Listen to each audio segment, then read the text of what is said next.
पुनश्च एकदा राजांचा, शंभूराजांचा आणि मकरंदाबांचा सन्मान जिवंत ठेवण्यासाठी आणि त्यांची ताकद दाखवून देण्यासाठी मतदार या ठिकाणी माझ्या पाठीशी उभे राहतील असं मला पूर्ण विश्वास आहे. निवडणूक प्रक्रिया उत्साहात या ठिकाणी सुरू झालेली आहे. आज सातारा या ठिकाणी मतदारांचा नक्कीच उत्साह असेल.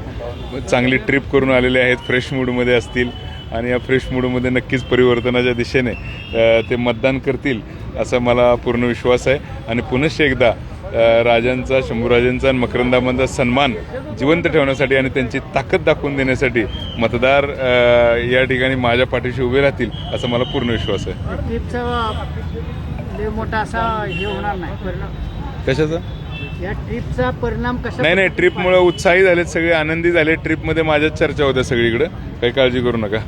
ट्रिपमध्ये सगळ्यांची इच्छा आहे की माझ्या पाठीशी उभं राहायचं. अर्थात काही राजकीय बंधनं असल्यामुळं नेते जरी सांगत नसले तरी मतदारांमध्ये माझ्याबद्दल खूप प्रेम असतं आहे. मतदारांनी मला खूप प्रेम दिले, त्याबद्दल मी सर्वांचं मनपूर्वक आभार व्यक्त करतो. मतदान फुटेल या भीतीपोटी ही सहल काढली गेली होती भाजपनं. पण त्याचबरोबर तुम्हाला राष्ट्रवादी असेल, शिवसेना असेल, जो जिल्हा परिषदेचं राजकारण जे झालं होतं त्याच्यानंतर हे सगळं तुमच्या बाजूने काही वातावरण तयार झालं होतं. काय सांगाल, म्हणजे आत्ता वाटतं का की तुमच्या बाजूने? नक्कीच. ॲक्च्युली युतीतले जे दोन पक्ष आहेत, राष्ट्रवादी आणि शिवसेना, यांनी नेहमीच या जिल्ह्यामध्ये संघर्ष केला आहे BJP बरोबर.